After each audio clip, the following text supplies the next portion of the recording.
नमस्कार, मैं हूं राजीव ढोंडियाल। देश की राजधानी दिल्ली में जो प्रोटेस्ट हुआ, उस प्रोटेस्ट के बाद छात्र राजनीति कितनी बदली है, देश की राजनीति पर उस प्रोटेस्ट का कितना इम्पैक्ट पड़ेगा। खास मेहमान भी इस पर हमारे साथ बातचीत करने के लिए मौजूद हैं। हम चर्चा करेंगे, उससे पहले एक रिपोर्ट आपको दिखाते हैं।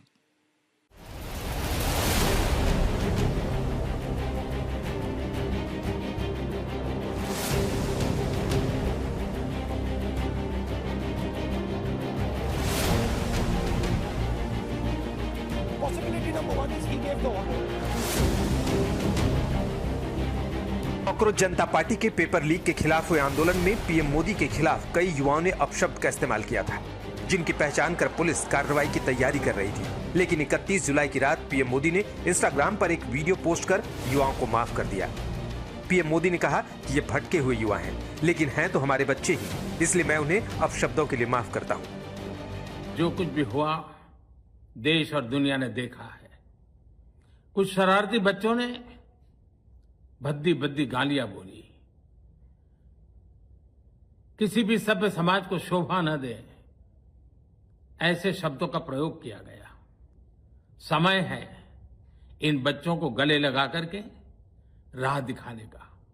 ये गुमराह बच्चे हैं, उनको राह दिखाना हमारा काम है। हालांकि पीएम मोदी ने लड़कियों की भाषा पर हैरानी जताते हुए कहा कि जिस तरह कुछ बेटियों के मेरी मां को गाली देते हुए वीडियो वायरल हुए, उससे उन्हें कल्चरल शॉक लगा। एक कल्चरल शॉक है कि हमारी बेटियां इस प्रकार की भाषा कैसे बोल सकती हैं। लेकिन समय है इन बच्चों को गले लगा करके राह दिखाने का। ये गुमराह बच्चे हैं, उनको राह दिखाना हमारा काम है। पीएम मोदी ने कहा कि अगर इन युवाओं पर कार्रवाई होगी तो इनका करियर प्रभावित होगा, इसलिए उन्होंने ऐसे युवाओं से अपील करते हुए कहा कि नए भारत के निर्माण में हमारे साथ आइए। बच्चों को कहते हैं, बच्चों आओ हम देश के लिए साथ मिलकर के आगे बढ़े, कुछ नया सीखें, गलतियों से भी सीखें, अपने सपनों को लेकर के चल पड़े। देश बहुत आगे बढ़ रहा है, आगे बढ़ने वाला है, और आपका भी आगे बढ़ना निश्चित हो, यही मेरा सपना है।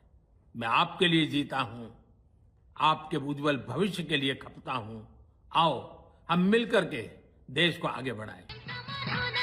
आज पीएम मोदी जब आंध्र प्रदेश के दौरे पर भोगपुरम में थे, इस दौरान वो आंध्र प्रदेश के सीएम चंद्रबाबू नायडू से मंच पर काफी देर चर्चा करते नजर आए। इस दौरान आंध्र प्रदेश के डिप्टी सीएम पवन कल्याण ने पीएम मोदी के माफी वाले वीडियो पर उन्हें बड़े दिल वाला बताया। అమ్మ నువ్వు మా కోసం కష్టపడ్డావు, నాన్న నువ్వు మా కోసం కష్టపడ్డావు అని. అలాగే ఈ దేశ ప్రధానికి సెలవు తీసుకోకుండా పనిచేస్తున్న ఈ దేశ ప్రధానికి మనం ఇవ్వగలిగేది, మీరు మా కోసం ఎంత కష్టపడ్డారు, మీరు మా కోసం నిరంతరం ఎంత శ్రమ తీసుకున్నారని చెప్పడమే మనందరి కర్తవ్యం. అలాంటి గౌరవ ప్రధానమంత్రి గారికి మనస్ఫూర్తిగా మీరు అనుకున్నంత కాలం। हालांकि कांग्रेस, समाजवादी पार्टी और शिवसेना यूबीटी जैसे दल गाली देने वाले युवाओं को माफ कर देने वाले वीडियो पर भी हमलावर दिखे। उनको ये पूछना चाहिए क्या इस देश के छात्र उनको माफ करेंगे? उनकी वजह से 35 दिन छात्रों को परेशान होना पड़ा, खुले छत के नीचे सोना पड़ा, लाठियां खानी पड़ी, पैलेट गन झेलनी पड़ी। प्रधानमंत्री जी को छात्र माफ करेंगे या नहीं, उनको देश के छात्रों से पूछना चाहिए। बच्चों ने आपको माफ कर दिया है, उनको क्या माफ करोगे? दिल बड़ा रखो भैया। छात्र जो झुक के सलाम करते थे, आज उनकी जुबान पे कांटे क्यों आए? ये सोचना हाकिमों का काम है। और मुख्यमंत्री और प्रधानमंत्री जी को चाहिए था कि पहले तो वो देश से माफ़ी मांगते, बच्चों से माफ़ी मांगते कि आपका जो कैरियर बर्बाद हुआ भारतीय जनता पार्टी की वजह से, मैं उसके लिए शर्मिंदा हूँ। मतलब आप ये कहना चाह रहे हैं कि अभी तो मैंने पैलेट गन में छोड़ दिया है, माफ कर दिया है, प्लॅनिंग तो कुछ और थी, आप ये कहना चाह रहे हैं? वाईट पद्धतीने पुरुष पोलिसांकडनं त्यांचे कपडे फाडले गेले। ज्या पद्धतीने तो व्हिडिओ मी पाहिला, एक ती मुलगी पुढे जाते आणि तो पोलीस पाठवून कसं तो, मला बोलायला सुद्धा लाज वाटते। ज्या मुलांनी नीटच्या परीक्षेचा पेपर फुटला म्हणून आत्महत्या केली, त्यांची पहिली माफी यांनी मागायला पाहिजे। जहां बीजेपी कह रही है कि पीएम मोदी को 25 सालों में न जाने कितनी गालियां दी गई, फिर भी वो विचलित नहीं हुए। वहीं आम आदमी पार्टी बोली बीजेपी और पीएम मोदी को विक्टिम कार्ड खेलकर उसका सियासी फायदा उठाना बखूबी आता है। देखो, मोदी जी बहुत बड़े हृदय के व्यक्ति हैं और तभी शायद यहाँ तक पहुँचे हैं। और जिस प्रकार से हम लोग देख रहे हैं पिछले 12 साल में, 12 साल क्या बल्कि पिछले 25 साल में मोदी जी जब से मुख्यमंत्री रहे, प्रधानमंत्री रहे, जिस प्रकार से उन्होंने उनके ऊपर विपक्ष के द्वारा जो निजी हमले हुए, कभी उनको मौत का सौदागर कहा गया, कभी चौकीदार चोर है, कभी किस प्रकार से घृणित आरोप उनके ऊपर लगाए गए, निश्चित रूप से एक ये नई शुरुआत है। और मोदी जी ने जिस प्रकार का आह्वान किया है कि हम लोग देश के एक साथ लेकर देश को आगे बढ़ें। पूरे देश की मानसिकता को आपने दूषित कर दिया है। मैं कोई ट्वीट करता हूं, उसके नीचे इतनी भद्दी भद्दी टिप्पणियां, लाखों गालियां। आज तक अगर मेरे सारे ट्वीट उठा लिए जाएं और उसके नीचे की गालियां उठा ली जाएं जो आपके समर्थक, आपके लोगों ने दी हैं, लाखों लाख गालियां दी हैं, मां की, बहन की गालियां। मेरी आदत नहीं है रोने धोने की, आपकी आदत है। आपको कुछ भी होता है आप उसको कैश कराने के चक्कर में लग जाते हैं। फिलहाल पीएम मोदी के माफी वाले वीडियो पर सियासी महाभारत थमती नहीं दिख रही। आज तक ब्यूरो।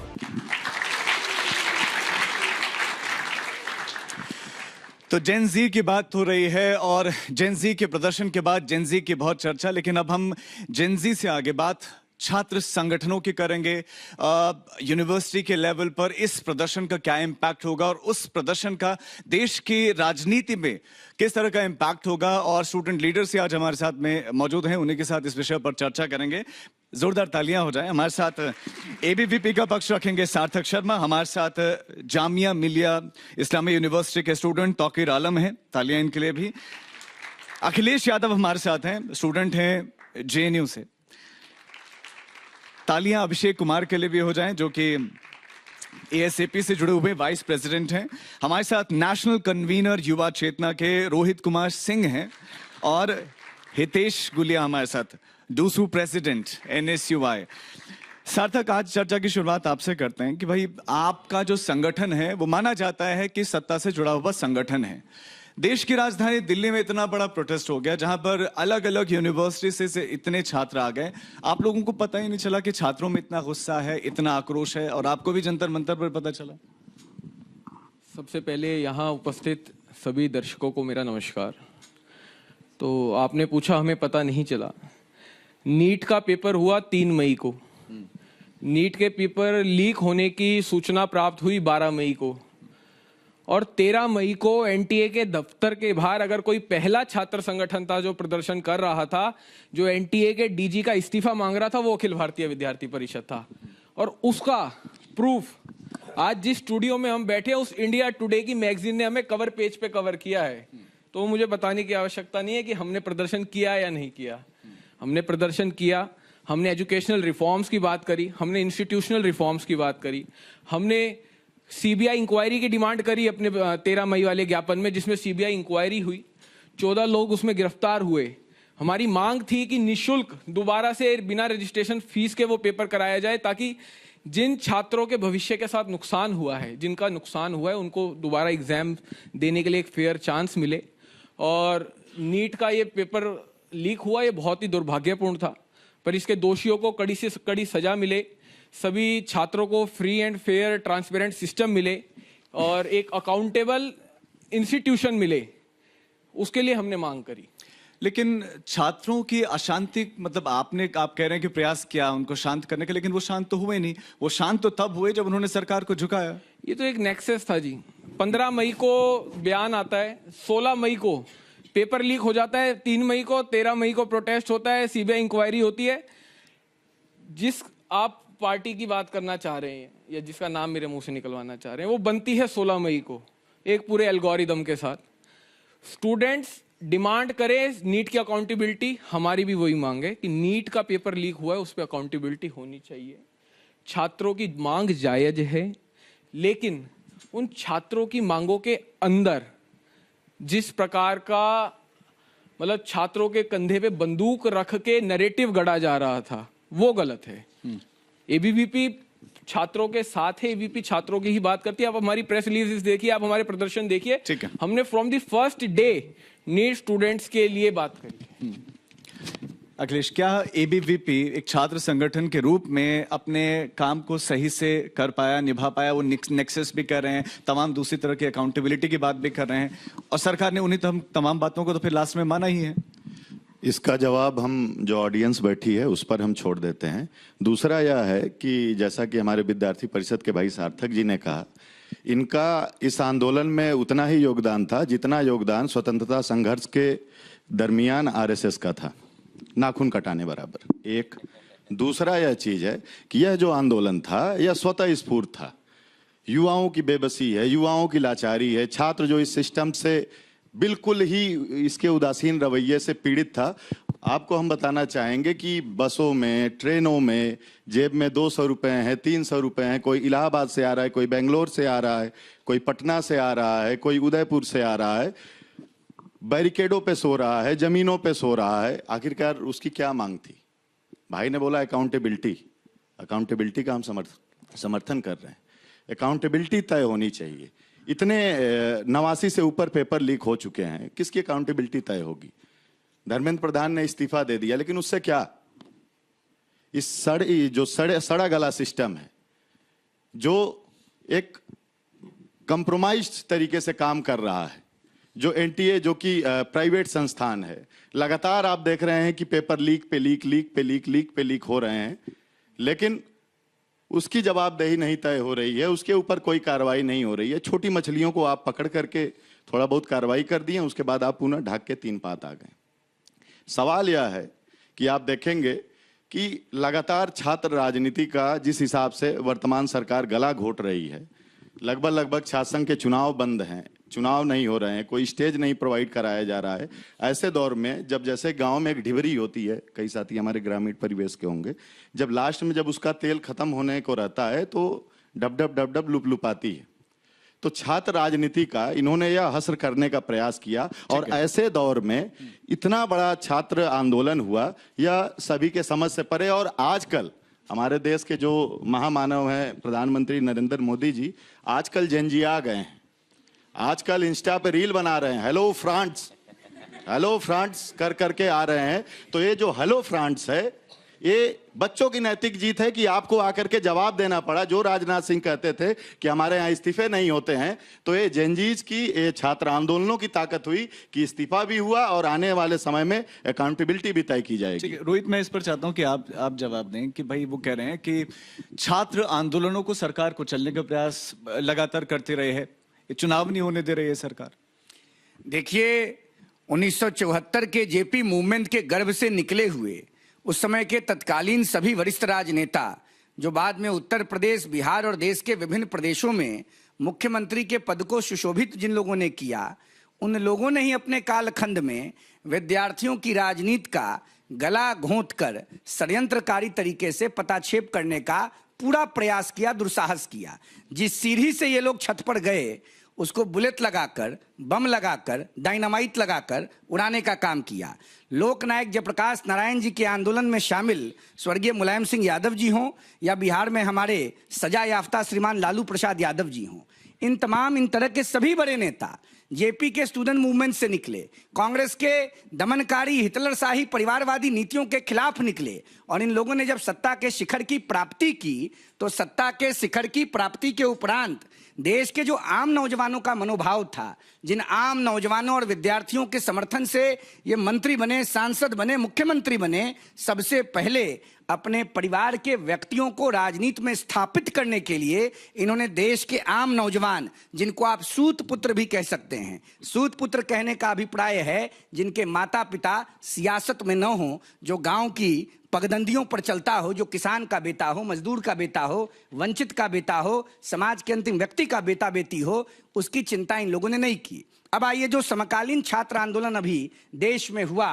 नीट के सवाल पर, भाई देश के प्रधानमंत्री ने विद्यार्थियों की बातों को समझा, सुना और एक कुशल अभिभावक के रूप में मध्य रात्रि देश के विद्यार्थियों के साथ उनके प्लेटफॉर्म पर आकर उनसे संवाद किया, जहां विपक्ष के सभी बड़े राजनेता रात को 12 बजे मोबाइल में इंटरनेट का सदुपयोग करके अभी तो पार्टी शुरू हुई है, गाने पर थिरक रहे थे, नृत्य कर रहे थे। उस समय देश के प्रधानमंत्री ने संवेदनशीलता का परिचय देते हुए, देश के विद्यार्थियों के मनोभाव को समझते हुए, उनके नर्व्स को समझते हुए उनके साथ संपर्क किया, उनसे संवाद किया और आप सभी विद्यार्थियों की जो जेन्युइन समस्या थी उन समस्याओं को स्वीकार करते हुए, 1 सेकंड और 10-20 सेकंड और दे दीजिए, गंभीर विषय पर हम बात कर रहे हैं। उन विषयों को समझते हुए उन्होंने तत्कालीन आगे आकर देश के विद्यार्थियों के हर प्रश्न के उत्तर देने का प्रयास किया और ये कहा कि हम स्थापित करते हैं सब चीजों को जो आप मांग कर रहे हैं। इसके बदले में क्या हुआ, 20 दिनों तक जंतर मंतर पर आदरणीय सोनम वांगचुक जी अहिंसात्मक तरीके से प्रदर्शन कर रहे थे। देश की सरकार उनकी सुरक्षा में खड़ी थी। सरकार चाहती तो उनको परमिशन नहीं मिलता जंतर मंतर पे प्रदर्शन करने के लिए, जो कांग्रेस के जमाने में होता रहता था, डेमोक्रेसी का वध होता था। सरकार ने परमिशन दिया।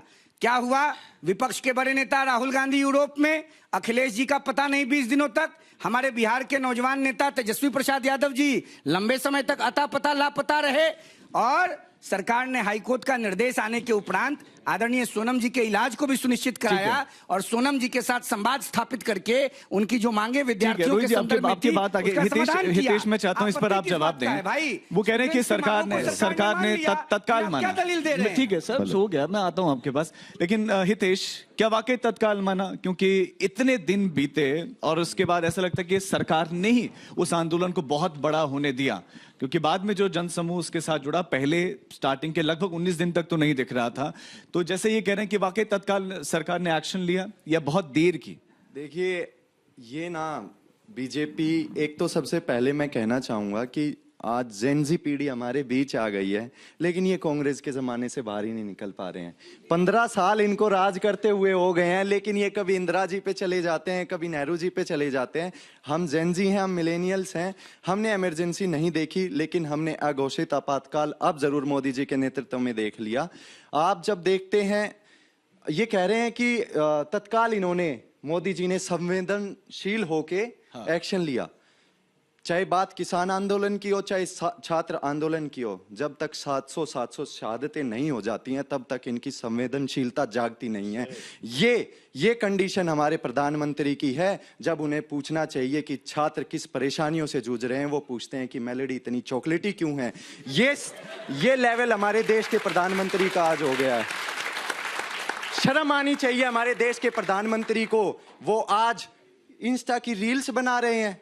उन्हें ये फिक्र होनी चाहिए कि हमारे देश का युवा आज इंस्टा पर क्यों आ गया है, वो अपने भविष्य के बारे में क्यों नहीं कुछ कर पा रहा है। ना देश में रोजगार है, बस इनके आका ने 2 GB डेटा फ्री दे दिया है युवा, ताकि इनसे सवाल पूछे ना। युवा को ये गुमराह कर रहे हैं और इसलिए हर रात को उन्हें एक नई चेतना जाग जाती है। अगर आप कह रहे हैं 12 बजे वो जागे हैं, तो हमारे छोटे छोटे बच्चे, आपने देखा होगा, एक छोटी सी बच्ची मोदी जी को सिखा रही है, मोदी जी कैमरा ऐसे नहीं पकड़ते हैं, ऐसे पकड़ते हैं। तो आप, मोदी जी थोड़े ज्यादा जेनजी होना चाह रहे हैं। उनको he is a good person to be on social media, पर उनकी एक बहुत बड़ी इसमें दिक्कत क्या, अगर समय के साथ वो अपने आप में कुछ बदलाव कर रहे हैं, वो इंस्टाग्राम की ताकत अब समझ रहे हैं। और आप, मतलब आपकी जो स्टेटमेंट है उस पर मेरा प्रश्न ये भी है कि उसी इंस्टाग्राम से तो सड़कों पर उतरे ना लोग, जिसे आप देखिए कॉन्ट्रोडिक्ट कर रहे थे। देखिए, मजबूरी में आए हैं। वो प्रधान इन्फ्लुएंसर नहीं है, वो प्रधानमंत्री हैं। तो इस पद के साथ 140 करोड़ लोगों की जिम्मेदारी भी आती है। उन्होंने इंस्टा पे रील बनाना तो उचित समझा, लेकिन 21 बच्चों की जान चली गई थी और ना जाने कितने करोड़ों बच्चों के सपनों का कत्ल हुआ था। इतना समय लगा हमारे देश के युवाओं को मेलेडी तक जाना पड़ा, मेलेनी तक जाना पड़ा। उनके अकाउंट पे अगर आप कमेंट सेक्शन देखेंगे तो अच्छा होता, हमें भी अच्छा लगता कि जिस दिन पहले बच्चे ने खुदकुशी की थी, उसी दिन हमारे प्रधानमंत्री जी इंस्टा पर आते और कहते कि ये गलत हुआ है और गुनहगारों को सजा मिलेगी और नैतिकता के तौर पर हमारे शिक्षा मंत्री को इस्तीफा देना चाहिए, तो ना इतने बच्चों की जाने जाती और तब हम मानते कि हमारे देश का प्रधानमंत्री संवेदनशील है। क्या छात्र आंदोलनों को जंतर मंतर के इस प्रोटेस्ट के बाद से और ज्यादा बल मिलेगा? अब आवाज और जोरदार तरीके से बुलंद होती रहेगी? जी सर, देखिए आवाज़ तो तब बुलंद होती है ना जब वो चीज़ें चल रही होती। जब आप किसी के इस्तीफे को ही आप अपनी जीत मान लें तो इससे बड़ा दुर्भाग्य और क्या हो सकता है। जिस दिन से इस्तीफा हुआ है धर्मेंद्र प्रधान जी का, उसके बाद से सीजेपी कहाँ इस चीज़ को ज़रा देखने की ज़रूरत है। और मैं पूछना चाहता हूँ अपने अपोजिट पैनलिस्ट से जो संवेदनशीलता के अलमबरदार बने बैठे हैं, सर आप जब बात करते हैं इन लोगों, ये वही लोग हैं सर राजीव सर, इन लोगों को एक तरफ महंगाई की मार का रोना भी रोना है और दुनिया का सबसे सस्ता डेटा मिल रहा है उसका भी रोना रोना है इन लोगों को। मैं इनको ये कहना चाहता हूँ कि आपने आंदोलन को जिस तरह से बदनाम करने की कोशिश की, आंदोलन हुआ, आपके इस्तीफे जायज थे, आपने इस्तीफा करवा लिया, क्या सिर्फ जिम्मेदारियां वहीं पे खत्म हो गई? क्या उसके बाद आपकी जिम्मेदारियां ये नहीं थी कि जिन 21 नौनिहालों के बच्चे जो कभी उनके माँ बाप अब उनसे नहीं मिलेंगे, क्या उनके घरों पर आपने जाने की कोशिश की? आप कहाँ गए? आप अपने घर चले गए और घर जाते हुए उन्होंने पहला बयान क्या दिया राजीव जी? अब मुझे मीडिया परेशान ना करे क्योंकि मैं 2 दिन से आराम करना चाहता हूं। एक तरफ आपको मीडिया की जरूरत थी ताकि अपनी आवाज सत्ता तक पहुंचा सके और जैसे ही आपने इस्तीफा ले लिया आपको आप मीडिया से दूरी बनाए। क्यों? क्योंकि आप महत्वाकांक्षा की राजनीति करते हैं। आप एक ऐसी राजनीति लेकर के आए हैं जिसको इंस्टा की राजनीति कहा जाता है, ना कि आपको कोई संस्था की राजनीति कहा जाता है। दूसरी चीज, जैसे ही नीट की बात हो रही है, बिल्कुल मोरालिटी होनी चाहिए, अकाउंटेबिलिटी होनी चाहिए, लेकिन ये सर ज्योग्राफिकल फैक्टर्स पे नहीं होनी चाहिए। ये जब पैन इंडिया एक क्राइसिस है, paper leak pan India crisis है, इसमें सिर्फ बच्चे पेपर नहीं लिखते, इसमें सिर्फ तैयारियां सिर्फ अपने आप के लिए नहीं करते, ये अपने भविष्य के लिए करते, आने वाले कल के लिए करते, अपने माँ बाप के सहारा होने के लिए करते हैं। लेकिन उसका लीक एक जगह का लीक आपको लीक लग रहा है, लेकिन मैं सर लिस्ट लेके आया हूं विद ऑल रेफरेंस। मैं आपको बता देता हूं, 19 जुलाई 2026 फार्मेसी ऑफिसर रिक्रूटमेंट पंजाब का पेपर लीक हुआ। मैसिव इरेगुलरिटीज देखी गई, उसमें ब्लूटूथ के जरिए 13 लाख रुपए पर पेपर बेचा गया। नायब तहसीलदार का पेपर लीक हुआ, पंजाब बोर्ड इंग्लिश पेपर का लीक हुआ, पीएसटी टीईटी का पेपर लीक हुआ। मतलब एक लंबी फहरिस्त। एग्रीकल्चरल डिपार्टमेंट रिक्रूटमेंट का पेपर लीक हुआ। लेकिन उस पर अगर आप सवाल पूछेंगे तो ये कहेंगे कि मीडिया मुझे परेशान ना करे, तो ये आपकी कहीं ना कहीं उस संवेदनहीनता का नजरिया आपका पेश आता है। और ये भी समझ में आता है कि आप किस तरह की राजनीति कर रहे हैं, जहां ज्योग्राफिकल फैक्टर पे पेपर लीक को एक जगह पेपर लीक मान रहे हैं, दूसरा जगह पेपर लॉक मान रहे हैं। ठीक है अभिषेक, क्या ये भी सच्चाई है कि जो छात्र राजनीति कर रहे हैं, जिनको स्टूडेंट पॉलिटिक्स एक्चुअली करनी चाहिए थी, लेकिन वो दलों की पॉलिटिक्स करने लग गए हैं? मतलब पंजाब में क्या आप लोग प्रोटेस्ट कर रहे हैं? मैं इसका आपके माध्यम से एक जवाब देना चाहता हूं। जब देश का युवा छात्र जंतर मंतर पर बैठा हुआ था, तब ना तो तौफीक जी दिखे, ना तो एनएसयूआई दिखी, ना तो एबीपी दिखी। वहां पे एकमात्र छात्र संगठन दिखा एएसएपी, वहां पे छात्र संगठन वो दिखा आईसा, वहां पे छात्र संगठन दिखा लेफ्ट। आप लोग कहां पे थे? आप लोग सो रहे थे उस वक्त? सर मैं जंतर मंतर पे था। नहीं थे आप लोग? आप नहीं थे से भी लूंगा ना। बेसिकली इन्होंने जो पंजाब का सवाल उठाया, मैं उसका जवाब देना चाहता हूं कि पेपर लीक में और पेपर चीट में फर्क होता है। पहले लीक का जानिए और लीक चीट में फर्क जानिए। चीट में क्या होता है, जस्ट फॉर एग्जांपल ब्लूटूथ का पेपर किसी ने बच्चों ने लगाया तो वो चीट में आएगा, ना कि लीक में आएगा। लीक में सिस्टम के थ्रू अगर कोई लीक होता है पेपर तो उसमें माना जाएगा उसको। आप पहले आंसर दीजिए। जस्टिफाई इसलिए करना पड़ रहा है आपको, बाकायदा इसलिए बताना पड़ रहा है क्योंकि आप जो जजमेंटल हो रहे हैं ना, उसको पहले जानिए, इंक्वायरी को पहले जानिए कि पेपर लीक हुआ है या नहीं हुआ एक्चुअल में। और जितने भी लोगों ने वहां पर प्रोटेस्ट किया वो लोग एबीपी की छात्र संगठन से थे। वो अपनी लॉबी को बचाने के लिए, अपनी लॉबी को दिखाने के लिए कि हम लोग जागरूक हैं। तब वो जंतर मंतर पे कहां थे एबीपी के छात्र संगठन वाले लोग? कहां पे एब्सेंट थे उस वक्त? उस वक्त तो कोई छात्र संगठन नहीं आया, उस वक्त तो कोई एनएसयूआई नहीं आई। कहां थे वो लोग? जब छात्र सड़कों पर लाठियां खा रहा था तब तो कोई नहीं दिखा आप में से। मैं जवाब दे देता हूं आपको। अभी एक मिनट पहले मैं बोल रहा हूं। जब आप इतने एब्सेंट माइंडेड हो सकते हैं, जब आप यहां पर बैठ के राजनीति कर सकते हैं, तब आपको यह भी पता होना चाहिए जब छात्र संगठन अलग अलग तरीके के अलग अलग लाखों लोग छात्र रोडों पे थे तो आप में से सारे के सारे अपने घरों में बैठकर रीले बना रहे थे कि गलत हो रहा है छात्रों के साथ। क्यों? आप लोग क्यों अबशांत थे? क्यों नहीं बोल रहे थे आप लोग? आप लोगों की तरफ से जवाबदेही क्यों नहीं थी? आपके पार्टी के नेता बड़े बड़े हम लोगों को आतंकवादी बता रहे थे। क्या ये जैनजी जितने भी बैठे हुए क्या आतंकवादी दिखते हैं आपको? आतंकवादी अगर दिखते हैं, अगर आपको आतंकवादी दिखते हैं तो आपने धर्मेंद्र प्रधान का इस्तीफा क्यों करवा दिया? क्यों मानी आखिरकार बातें? अगर बातें मानी तो 30 दिन तक हमें हड़ताल पे क्यों बैठाया गया? भूख हड़ताल पे सोनम वांगचुक जी, जिनको कह रहे हैं आदरणीय सोनम वांगचुक जी, अगर वो हड़ताल पे बैठे तो आपने उनको बैठने क्यों दिया? आपने बोला परमिशन की बात। आप परमिशन की बातें करते हैं, बड़ी बड़ी बातें कर रहे हैं कि परमिशन दिया आपने। हमारा मौलिक अधिकार है, हमारा संवैधानिक अधिकार है, ये आप नहीं रोक सकते हमारे को। इधर से मुझे अगर पता हम है कि अपनी जवाब बात आप देना रख सकते चाहते हैं, एक लेकिन मिनट सर, आपके मैं- प्रश्न तो सर, बगल 2 वालों मिनट के अपनी लिए बात कंप्लीट कर लेता हूं। अगर हमारे को अधिकार है, अगर छात्रों को अधिकार है अपनी बातें रखना, अपनी मूलभूत सुविधाओं की बात करना, तो ये हमारे देश का अधिकार है और इस देश के हम लोग मूल निवासी है और हमें पता है हमें क्या बात रखनी है और किस तरीके से रखनी है। सभी लोगों ने शांतिपूर्ण तरीके से किया, बट छात्रों के साथ जो दुर्व्यवहार किया गया वो पूरा देश देखता रहा और पूरे देश शर्मसार हुआ इसको। ठीक है, छात्र संगठनों में तो एकता ही नहीं, आपके बगल वाले आप पर तंज कस रहे हैं। हितेश, ये मैं सबसे पहले कहना चाहूंगा, जो जंतर मंतर का ऐतिहासिक छात्र आंदोलन हुआ वो किसी संगठन के ठेकेदारी के पीछे नहीं हुआ। वहां छात्र आए, अपने जेन्युइन मुद्दों से आए, छात्रों ने उस लड़ाई को लड़ा और उसमें विभिन्न विभिन्न संगठनों ने साथ सहयोग दिया।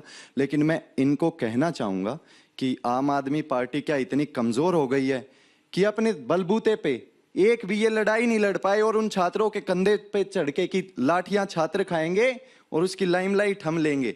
ये पूछ रहे हैं कि एनएसयूआई कहां थी? एनएसयूआई जब आप लोग घरों से निकले भी नहीं थे उससे पहले देश के हर राज्य में एनएसयूआई ने नीट के मुद्दे को उठाकर हर राज्य में अपनी रैलियां की, अपने प्रदर्शन किए।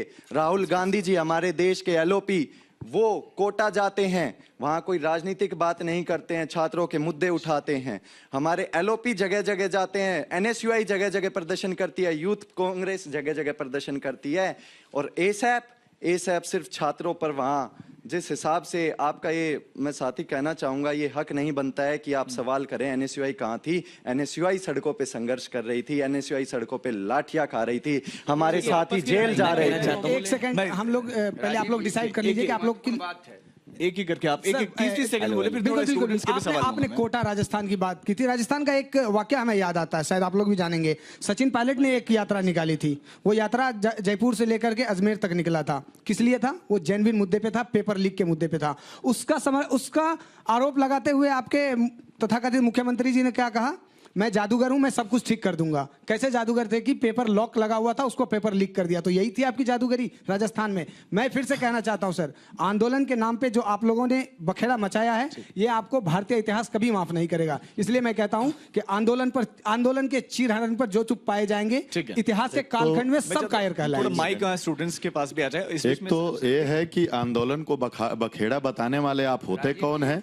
एरिक हॉब्सबॉम ने बोला है कि जो स्टूडेंट होता है वह एंटी स्टेटस को होता है। विश्वविद्यालयों में जाता है तो रैशनैलिटी सीखता है, सवाल जवाब करता है और जवाब मांगता है। सवाल यह है कि जब पेपर लीक हुए राजस्थान में तो बच्चों ने वहां की सरकार बदल दी और वहां पर आज के दौर में दूसरी सरकार है।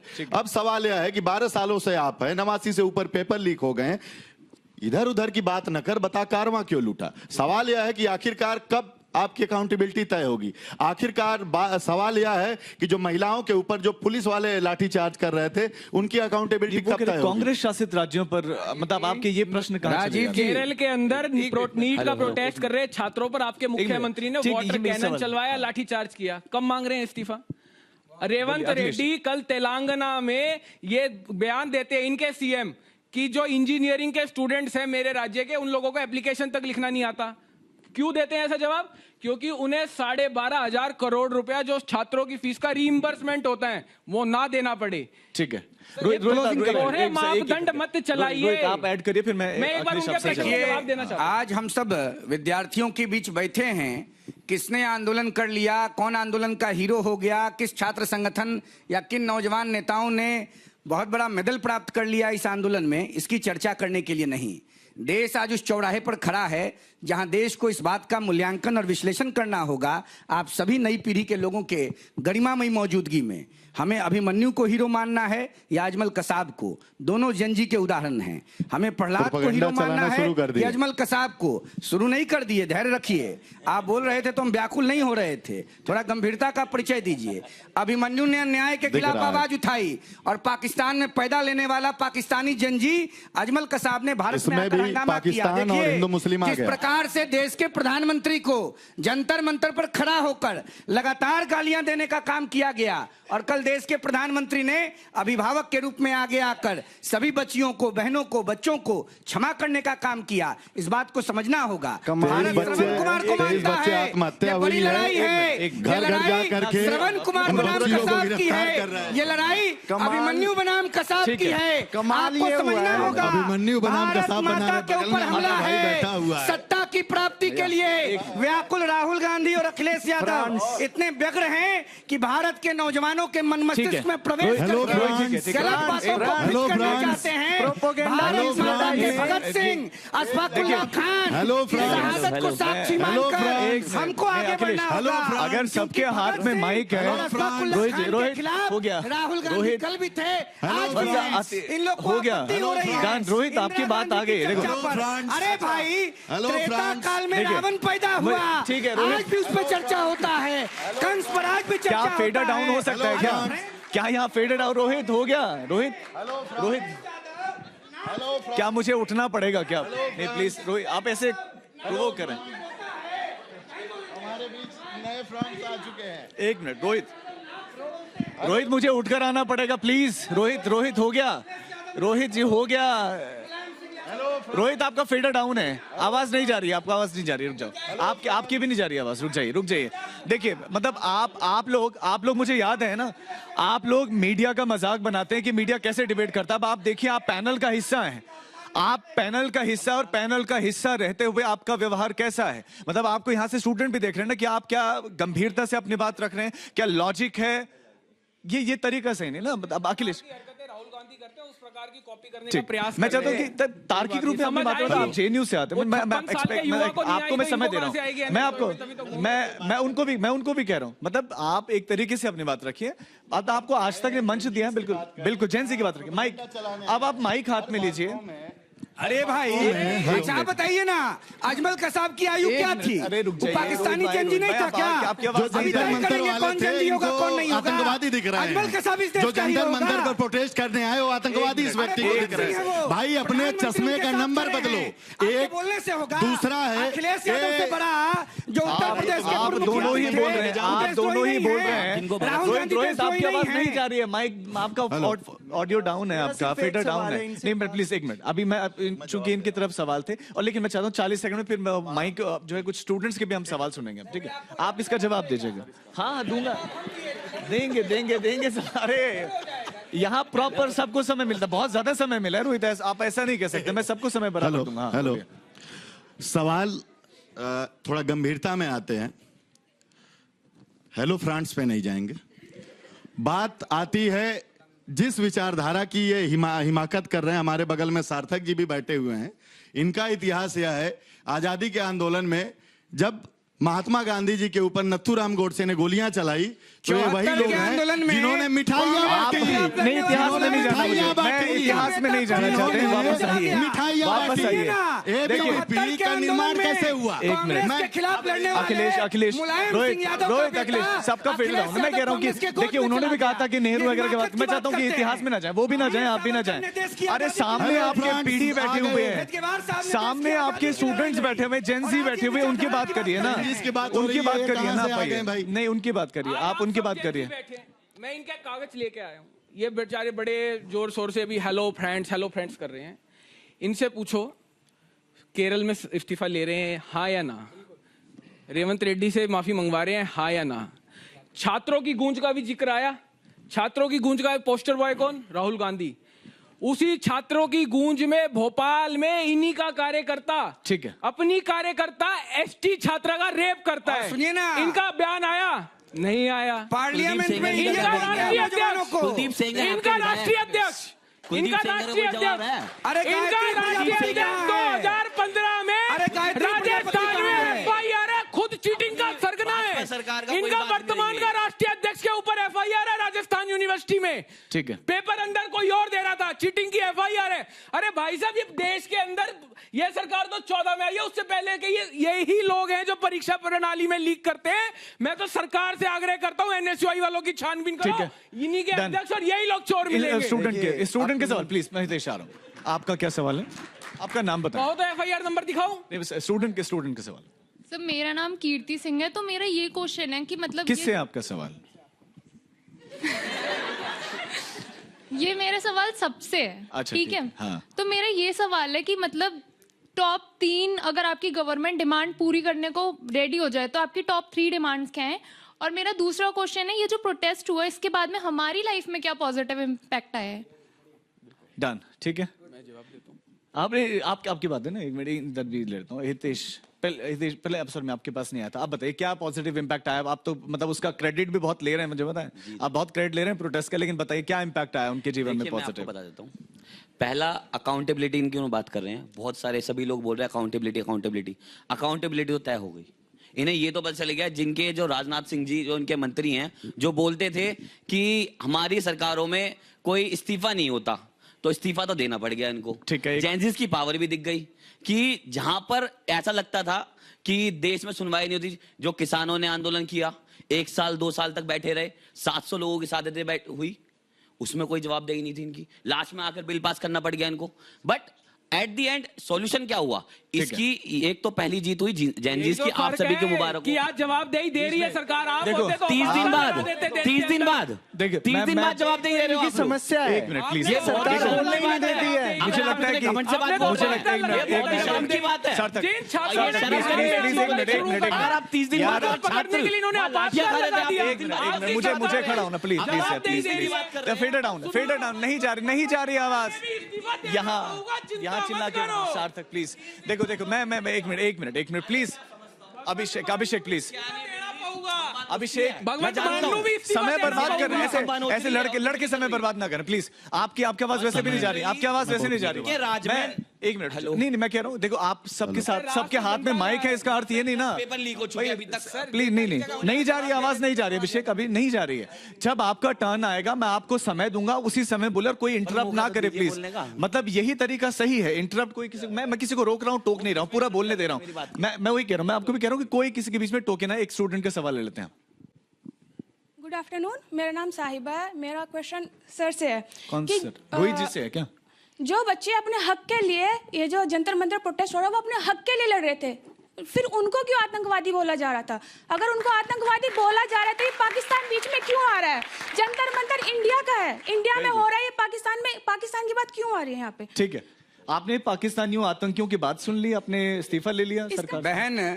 बहन साहिबा जी, अब देखिए, मैं आपके बात से 100% इत्तेफाक रखता हूं। सुन लीजिए, कोई आतंकवादी उनको नहीं मानता है। इस देश में जो लोकतंत्र में विश्वास रखेगा उसको प्रश्न करने का अधिकार है और उत्तर प्राप्त करने का भी अधिकार है। जब विद्यार्थियों ने एक बड़ा जन आंदोलन खड़ा किया तो देश के प्रधानमंत्री ने सीधा संवाद किया, और विद्यार्थियों के आंदोलन को अगर प्रधानमंत्री जी राष्ट्रवादी नहीं मानते तो जवाब क्यों देते? किसने आतंकवादी कहा? आतंकवादी कहने का दुस्साहस अगर किसी ने किया तो राहुल गांधी ने किया। पार्लियामेंट में खड़ा होकर विद्यार्थियों को इडियट कहने का काम किया। अखिलेश यादव 20 दिनों तक उस आंदोलन से जुड़े नहीं रहे, अचानक लॉन्च हुए और चले गए हाथ धोने के लिए। एक बात और रुकिए राजीव जी, आप बताइए ना, पिछले 15 सालों में अखिलेश यादव और राहुल गांधी को कोई आंदोलन में शामिल होते आपने देखा है? इस देश में एक ऑर्गेनिक मूवमेंट हुआ छात्रों का, उसमें राहुल और अखिलेश बिन बुलाए बारात में शामिल हो गए। ये झूठे लोग हैं, इनसे बचना है। समय चूंकि बहुत कम है तो मैं चाहता हूँ कि जितने ज्यादा हो सके सवाल आप लोगों के लिए लूं। हेलो एक मिनट, हाँ वो सवाल प्लीज। धन्यवाद बहन साहिबा, अच्छा प्रश्न किया आपने। मेरा नाम नेहा है। और मेरा सवाल हितेश भाई से, और जो बोल रहे हैं हेलो फ्रेंड्स करके, ठीक है, इन्होंने ये बोला, इनका कंसर्न है हितेश भाई से कि नीट के प्रोटेस्ट के बारे में ये बोल रहे हैं, इनका कंसर्न है स्टूडेंट्स, पर इनका डायरेक्ट जो इनका है वो पीएम मोदी से जुड़ रहा है। इन्होंने ये बोला, इनका जो लैंग्वेज है मेलोडी से लेकर के, ये मतलब ये कह रहे हैं कि जो बच्चे, जो स्टूडेंट हैं वो गालियां दे रहे हैं पीएम को, वो जायज है और वो इसका फुल सपोर्ट कर रहे हैं। और ऊपर से जो ये हेलो फ्रेंड्स कर रहे हैं, मैं ये पूछना चाहती हूँ, जो ये बोल रहे हैं कि जो स्टूडेंट्स हैं वो मतलब टेररिस्ट नहीं है, ठीक है, पर जो बच्चे, ठीक है, वो पॉइंट आपका सवाल आ गया है। मैं दोनों 30 सेकंड में प्लीज अपनी बात रखिए, फिर एक कमेंट लूंगा, फिर सवाल लूंगा। देखिए, NSUI किसी भी तरह की अभद्र भाषा को सपोर्ट नहीं करता है, लेकिन इसके साथ साथ मैंने ये नहीं कहा इसके साथ साथ एनएसयूआई छात्रों पर हुए लाठीचार्ज की भी कड़ी निंदा करता है। जिस प्रकार का रवैया इस सरकार ने 18-18 साल के 20-20 साल के छात्रों के साथ किया, ऐसा रवैया तो सरकार को किसी क्रिमिनल के साथ भी नहीं करना चाहिए। यही मैं कहूंगा। अखिलेश, मतलब आप पीएम का मजाक क्यों उड़ा रहे हैं? प्लीज पहले बोल लेते हैं। हेलो, वही सवाल, उसका जवाब। मजाक क्यों उड़ा रहे हैं पीएम का, और वहां जो गालियां दी गई उसको, उसका समर्थन करते हैं? हेलो फ्रेंड्स कहना यदि मोदी जी को गाली देना है तो हमें नहीं लगता कि नहीं, आप उनके उच्चारण का मजाक उड़ा रहे हैं। दूसरा ये चीज है सर, नहीं एक सेकेंड, यहाँ पर टॉपिक पर रहिए, टॉपिक पे 30 सेकंड्स पे कंप्लीट। मैं इधर जब नीट का पेपर लीक हुआ तो हमने एक आर्टिकल लिखा था, वायर में भी वह छपा था, आप देख सकते हैं कि सवाल सिर्फ एक परीक्षा का नहीं बल्कि सड़ चुकी पूरी व्यवस्था का है। हम गंभीरता से इस मुद्दे पे आते हैं कि आप देखेंगे ये ऑर्गेनाइज्ड क्राइम है, संगठित लूट है।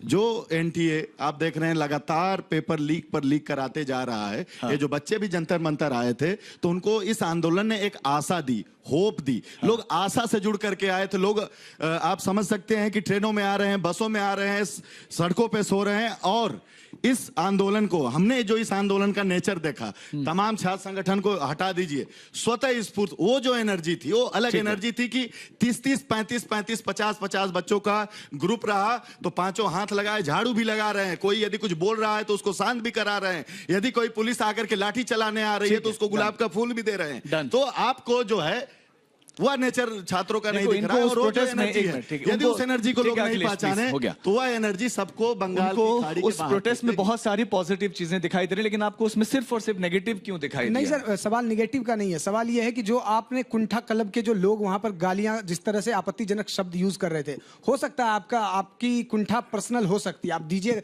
आप लोग संस्था को गाली देते आए, ये आपका कोई नया नहीं है। ये बस ऐसा पहली बार हुआ है कि इस बार आपने ऑन कैमरा गाली दी है। आप लोग का गाली देना सिस्टम को ये शुरू से रहा है, खास करके जो अभी सत्ताधीश लोग हैं उनको आप लोग गाली देते आए हैं। सवाल लेकिन उनका है सर कि आप चलिए आप प्रधानमंत्री को गाली दे दीजिए, जिन तरह जैसे आपने शब्दों का चयन किया है वो हमारे घर की बहन बेटियों को तो इस तरह का इजाजत नहीं देता। दूसरी चीज sir, please it's my turn, please sir आप गाली दे दीजिए, लेकिन आप जब देश के जवान को गाली देते हैं, देश के उस लोगों को गाली देते हैं जो सुरक्षा के लिए आपके लिए खड़े होते हैं, तो आप सिर्फ ऐसा नहीं करते हैं और आप आकर के माफी मांगते हैं। बिल्कुल आपकी माफी जायज है, लेकिन माफी आप क्यों मांगते हैं? क्योंकि वही गालियां जब आपको पड़ रही होती है तब आपको लगता है कि ये गालियां एक्चुअली क्या थी। सवाल ये नहीं है सर, एक क्लोजिंग कमेंट है, इसीलिए मैं कहना चाहता हूं कि ऐसा नहीं है कि हमारी सेना जो है वो मजबूत नहीं है, बस वो मजबूर नहीं है। आप लोग उसको मजबूत मानिए, वो आएगी तो अपने दमन अगर आ गई तो आप लोग कहीं के नहीं रहेंगे। जिस तरह से आप लोगों ने गालियों का शब्द यूज किया है वो कहीं से आप लोग का जस्टिफाई नहीं करता है। एनएसयूआई को तो सबसे पहले राहुल गांधी ने मान्यता नहीं दी। आप राहुल गांधी की प्रेस कॉन्फ्रेंस देखो, इनके राष्ट्रीय अध्यक्ष को किसी को बुलाया ही नहीं एनएसयूआई से, अन्य छात्र संगठन के लोगों के साथ प्रेस कॉन्फ्रेंस कर रहे हैं। तो हितेश जी प्लीज, एनएसयूआई का तो कई राहुल गांधी ने डिनाई कर दिया कि ये हमारा नहीं है। दूसरा विषय, जंतर मंतर के ऊपर यहां बहन बैठी है मेरी सभी, प्रधानमंत्री मोदी जी की फोटो और नीचे लेडीज अंडरगारमेंट्स लगा के उसको दिखा रहे हैं, चित्रित कर रहे हैं। क्या भारत की महिला इतनी कमजोर है कि उसके अंडरगारमेंट से किसी को चित्रित करेंगे? क्या भारत की महिला इतनी कमजोर है कि उसको जो फेक फेमिनिज्म वाले लोग, कि आज एक महिला के अंडरगारमेंट्स को यूज करके इन्हें दिखाना पड़ रहा है कि इस देश का प्रधानमंत्री क्या है? जो पुलिस वाला उस बहन को लाठियों से पीछे मार रहा है, जो पुलिस वाला उस महिला के कपड़े तक फाड़ रहा है, तो उस पे आपका जवाब नहीं है। जो व्यक्ति एक दिनों तक आंदोलन में नहीं आया, जो व्यक्ति लगातार टेररिस्ट बोल रहा है, राजीव जी मतलब इतना झूठ कहां से बोल लेते हो भाई? कहां से इतना कन्विक्शन लाते हो झूठ बोलने का? एक खून नहीं खोलता तुम्हारा तो राष्ट्रीय अध्यक्ष ही झूठा है, खून नहीं खोलता है तुम्हारा जब